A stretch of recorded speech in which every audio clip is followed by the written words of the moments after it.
ipapamalas mo sa amin?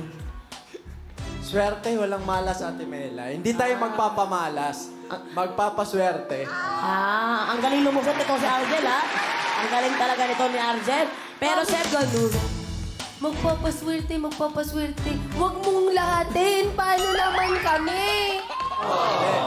Eto lang. Balato na namin yung next round. Ay! Kaya mo bang ibigay ang lahat ng sahod mo kay Jenica? Okay lang. Okay lang.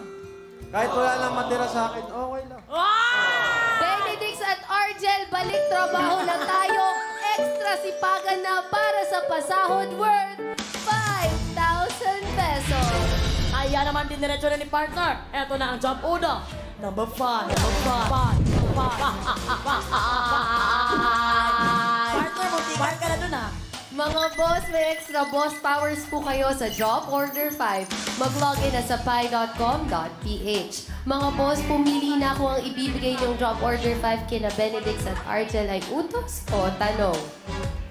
Pili na mga boss, meron kayong 30 seconds. Benedix at Argel, kung kayo ang tatanungin, ang gusto nyo ba ay utos? O kung ayaw mo na gumamit niyan, okay naman, pero your own ways. Protection lang sa eyes ninyo. Ayun, grabe naman pagka-concern ng aking partner. Hindi nga.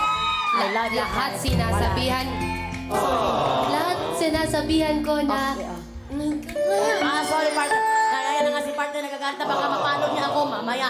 Kaya naman ang unang sasalang ay si Argel. Argel, pera o cheque? Parang okay din kung cheque. Parang okay din yung cheque. Kasi wala namang mawawala din sa... So, ibibigay mo na sa mga boss. Oo, pag cheque siya. Wala sila... Walang Malungkot kasi si Jenica. Wala sa amin. Pag... Oo, mawawala sa inyo ang 4,000 pesos. 4,000. Oo, pero yung 11,000 sa inyo na yun. Okay. Wala para sa Malungkot kasi. Kaya kung cheque, okay lang sa akin. Oh! So gusto mo cheque na para maging masaya si partner? Oo, okay lang yun. Oh, partner, anong masasabi mo na gusto ka maging masaya ni Argel?